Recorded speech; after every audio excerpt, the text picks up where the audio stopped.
Assalamualaikum warahmatullahi wabarakatuh. Apa kabar teman-teman? Semoga selalu baik-baik saja ya. Kata pepatah, tak kenal maka tak sayang.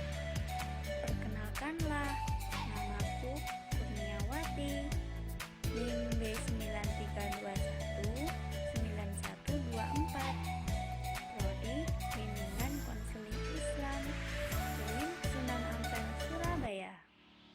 Baik, dalam kesempatan kali ini aku akan mereview sebuah film dalam sudut pandang psikologi. Film yang akan aku review berjudul Pintu Terlarang. Penasaran dengan ceritanya? Simak cuplikan berikut ini. Alida, mami kamu jenis mana? Lucky bastard, man. Bintangnya bersinar terus. Ini kita harus akui, itu emang jenius. Genius nggak bakal bisa bikin dia dapat istri kayak Talida. Saya seperti laki-laki yang paling beruntung di dunia. Karena saya bisa kumpul sama orang tua, para sahabat saya, dan terutama istri saya yang paling sempurna. Jika seseorang yang paling kamu takuti melarang kamu untuk membuka sebuah pintu, jangan pernah buka pintu itu. Apa ini? Cuma sebuah ruangan. Ya emang lo kira setiap orang yang punya relationship punya rahasia? Istri punya rahasia, sahabat punya rahasia. Anda datang ke sini untuk mendapatkan jawaban. Gimana saya bisa dapat jawaban kalau saya tidak bertanya?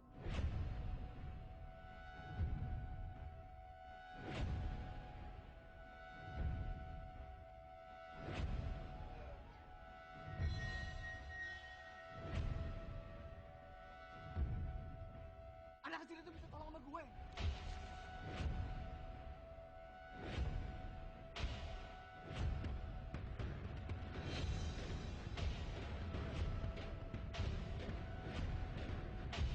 Dia tinggal di sini. Dia pasti tinggal di sini.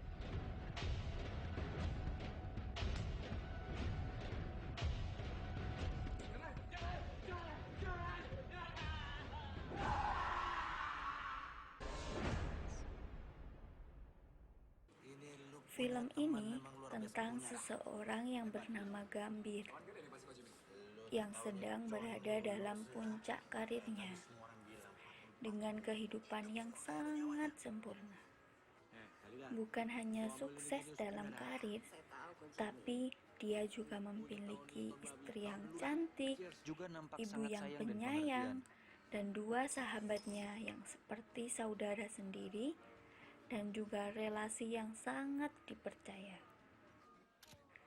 Di balik kesuksesan yang membuat banyak orang iri kepadanya, tersimpan kisah misterius dan menyeramkan di baliknya.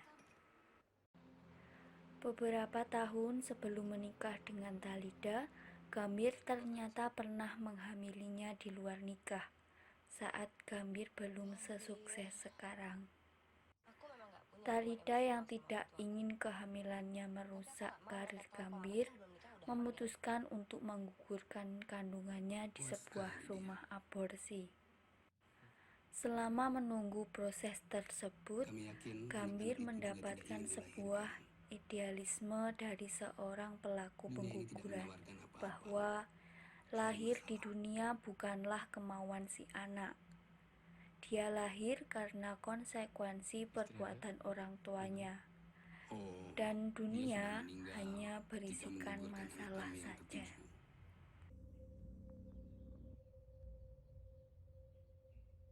Setelah tiba di rumah, Talida mengatakan kepada Gambir bahwa merekalah yang salah, bukan pada anak yang diaborsi itu. Kemudian, Talida memiliki permintaan untuk menaruh janin tersebut di dalam sebuah patung buatan Gambir, agar dia tidak terpisah dari anaknya tersebut. Meskipun menolaknya, akhirnya Gambir menurutinya. Sejak saat itu hingga telah menikah, Talida membuat perjanjian dengan rumah aborsi untuk memberikan janin kepadanya.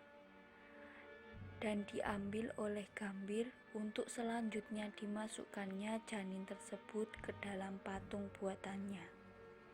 Inilah yang membuat patung buatannya terasa hidup, karena memang terdapat sesuatu yang semestinya hidup. Karena paksaan dan desakan Talida, akhirnya Gambir tetap melakukan perbuatan itu hingga sukses seperti sekarang.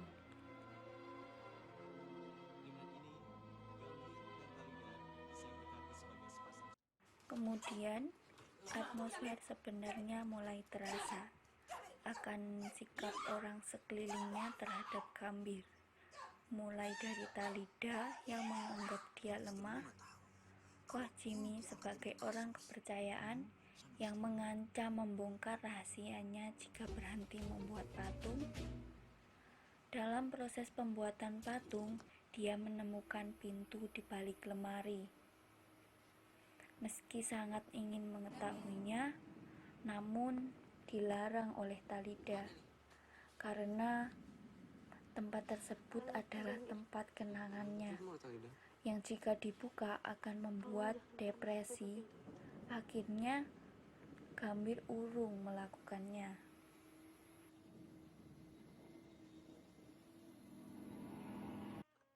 Cerita selanjutnya di mana Gambir mendapati beberapa pesan aneh yang dituliskan.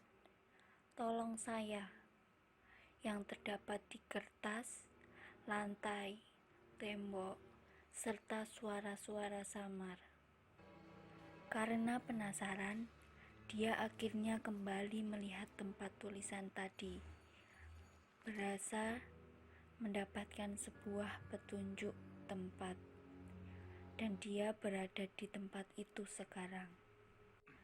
Dengan bantuan Dandung, seorang sahabatnya, dia akhirnya bisa menjadi anggota dan mengakses fasilitas yang ada di tempat tersebut. Setelah itu, dia berada di sebuah ruangan di mana terdapat TV yang menyala, disertai dengan remote dan buku daftar channel dengan nama seseorang, di mana di dalamnya terdapat keanekaragaman video pelecehan, penyiksaan, kekerasan, dan sebagainya. Ternyata itu adalah tempat untuk mengetahui kehidupan orang lain dengan menaruh kamera tersembunyi di dalam ruangan rumah seseorang secara acak dan ilegal. Perhatian Gambir terpaku pada seorang anak yang disiksa oleh orang tuanya, dan dia ingin berusaha untuk menolongnya. Bukannya menikmati kesuksesan dalam acara pamerannya, dia justru gusar dan tidak tenang. Akhirnya dia kembali ke tempat tersebut, Heroses, di mana dia mendapati anak tadi mengambil sebilah pisau dan membunuh kedua orang tuanya saat tidur, dan bunuh diri dengan pisau tersebut.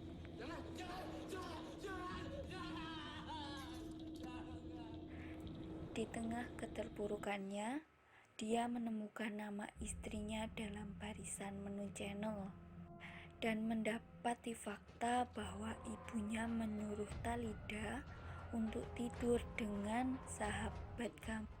Selain itu, Talida juga merayu Koh Jimmy agar bagaimana Gambir mau membuat patung lagi, dan Gambir pun menyadari bahwa baiknya seseorang di depan hanyalah sebuah ilusi yang hanya memanfaatkannya saja. Saat malam Natal, Gambir mengundang semua temannya untuk merayakan di rumahnya. Di tengah acara, Gambir mengambilkan minum untuk mereka semua, namun sudah dicampuri dengan racun. Setelah menyampaikan rasa terima kasihnya, semua yang hadir meminum minuman yang sudah dicampur dengan racun tadi. membuat seisi rumah terdiam dan tidak dapat bergerak sama sekali. Namun mereka masih dapat mendengar dan melihat. Mereka pun satu persatu dibunuh oleh Gambir. Setelah itu, Gambir membuka paksa pintu tersebut. Di balik pintu ternyata terdapat ruangan yang sama dengan tempat tinggal anak tersebut. Dan terdapat 3 mayat persis yang ditayangkan dalam video rekaman The Hero Size. Dan mayat ibu anak tersebut sama dengan mayat ibu Gambir. Kamu gagal lagi, Gambir. Kamu gagal menyelamatkan kita. Kemudian, akhirnya dunia yang dia lakukan hanyalah imajinasi belaka.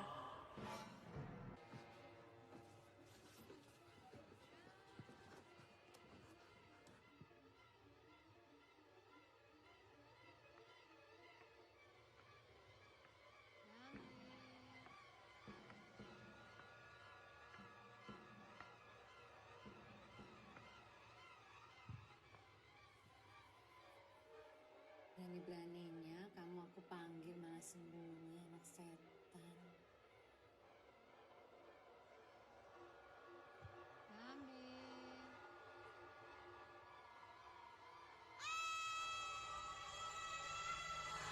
Dan scan berganti di tempat Gambir berada sebenarnya, yakni di dalam bangsal sebuah rumah sakit jiwa. Anak kecil yang selalu mendapatkan perlakuan buruk dari ibu dan ayahnya adalah Gambir ketika kecil. Dia lebih suka menyendiri daripada berinteraksi dengan lingkungannya, yang dirasa sangat kejam. Talida dalam imajinasinya adalah seorang reporter yang peduli dan perhatian akan nasibnya, yang selalu menjenguk dan membawakannya sebuah buku, sedangkan tokoh lain adalah para pegawai rumah sakit tempat dia berada. Ya udah, saya kantor sekarang.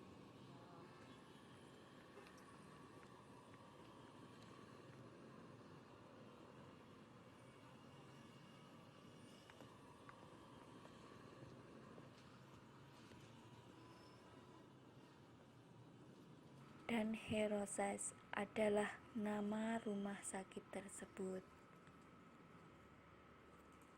Secara garis besar, film ini menjelaskan kelamnya hiruk-pikuk kehidupan metropolitan dengan orang-orang yang mengalami sakit psikis yang parah, seperti kekisruhan peradaban manusia, kekosongan jiwa dan nurani di balik paras indah nan sempurna, pola asuh yang menyimpang, terbentuknya pribadi yang rapuh oleh lingkungan yang salah, jiwa kemanusiaan yang terjungkir, serta norma dan moral yang tidak dianggap, gangguan psikis yang sangat parah akibat siksaan pada masa lalu, mengalahi kodrat manusia, kehidupan yang berbau materi membutakan nurani manusia, perkawinan yang hanya sarana pencitraan sebagai bentuk kesempurnaan kepada masyarakat, kehadiran anak dijadikan sebagai hambatan kesuksesan dan keindahan, rahim diklaim milik sendiri dan digunakan seenaknya, hubungan suami istri yang hambar dijadikan sarana untuk berpaling. Dan pesan dari film ini adalah kita harus bijaksana dalam memerankan tugas kita sebagai anak, suami, istri, saudara, tetangga, teman, dan orang tua. Karena kesalahan di masa lalu akan dapat membuat bumerang bagi kita sendiri di masa depan.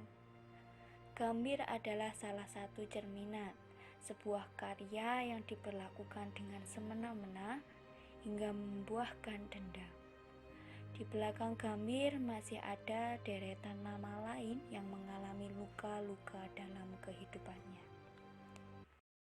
Menarik bukan ceritanya? Jangan lupa like dan komen, berikan penilaian terbaikmu. Sekian video kali ini, semoga bermanfaat. Wassalamualaikum warahmatullahi wabarakatuh. Dadah.